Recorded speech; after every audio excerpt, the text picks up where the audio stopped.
मसीह खुदान में आज की सुबह आप सब पर सलामती हो। मैं पास्टर सुहेल जॉन एक बार फिर मॉर्निंग डिवोशन के साथ आप सबकी खिदमत में हाजिर हूँ। हम सीख रहे हैं हकीकी ईमान। हमने कल सीखा कि हकीकी ईमान के लिए ज़रूरी है कि हम फक्त खुदावंद की सुने।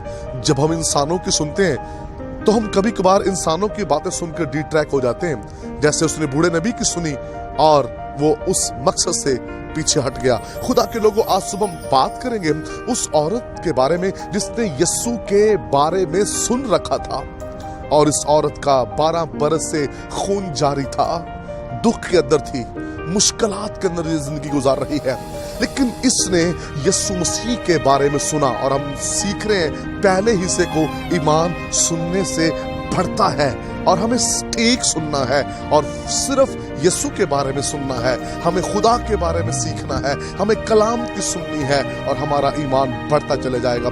इस औरत ने यीशु के बारे में सुन रखा था और देखिए सुनने के बाद ईमान का लेवल क्या है। ये नहीं कि मैं वहां पर जाकर प्रेयर करवाऊंगी, ये नहीं कि मैं कुछ और प्लान करूंगी, बल्कि उसका ये ईमान है कि मैं फक्त यीशु की पोशाक का किनारा ही छू लूं तो मैं शिफा पा जाऊंगी। ये यीशु की पोशाक को छूते ही ये हील हो गई। खुदा के लोगों, आप इस बात को याद रखें, जब आप सुनते हैं मसीह के बारे में तो मसीह की आवाज सुनने से, उसके कलाम को सुनने से हमारा ईमान बढ़ता है। इसका रोग कितना बड़ा है, इसकी मुश्किल बहुत बड़ी, दुख बड़ा है, लेकिन सुनने के बाद इसको दुख अपनी आंखों के सामने मामूली सा, आम सा लग रहा है। और ईमान क्या है कि मैं उस यीशु की, जिसकी शोहरत मैंने सुनी है, जिसके बारे मैंने सुना है, मैं सिर्फ उसकी पोशाक ही छू लूं तो मैं शिफा पा जाऊंगी। आप जब सुनते हैं तो देखिए फिर आपका ईमान कैसा बढ़ता है। यीशु के बारे में सुनेंगे तो फिर आपके हालात बदल जाएंगे।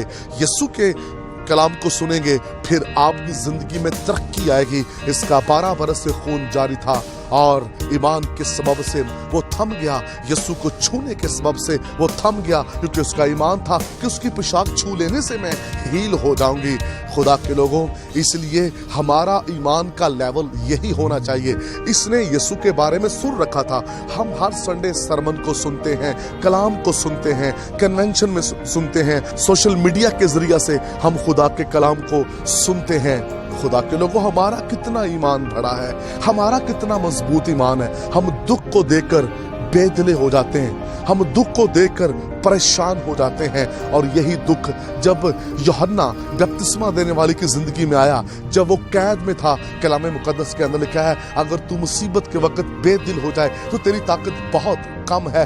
ये कहने लगा, आने वाला तू है या किसी और की राह देखें। खुदा के लोगों, हमें खुदा की सुननी है। यीशु ने कहा, जाओ उसे बताओ, गरीबों को खुशखबरी सुनाई जा रही है, अंधे देखते हैं, लंगड़े चलते हैं, कोढ़ी पाक साफ किए जाते हैं, मुर्दे जिंदा किए जाते हैं। खुदा के लोगों, आप सब इस बात को याद रखें, जैसा आप सुनते हैं वैसे आपके ईमान का म्यार बढ़ता है, लेवल बढ़ता है। इसलिए खुदा की सुनिए। खुदा की सुनने वाले कभी अपनी जिंदगी के अंदर खौफ नहीं खाएंगे, कभी वो मायूस नहीं होंगे, कभी वो नाउमीद नहीं होंगे। खुदा की सुनिए।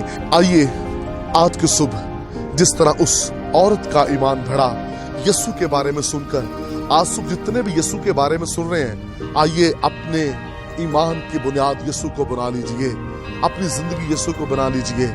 आप खुदा के जलाल को देखेंगे, बड़े मौजों को देखेंगे। उसने पोशाक को छुआ, आप सोचेंगे, आप छूने का प्लान करेंगे, आपकी जिंदगी में आंसू मौजा होने को है। खुदा इस कलाम के वसीला से आपको बरकत दे। मेहरबान वफादार खुदा, आज सब मिन्नत करता हूँ तेरे कलाम के सबब से तेरे लोगों का ईमान बढ़े और जलाल आपको मिलता रहे। यीशु नाम में, आमीन।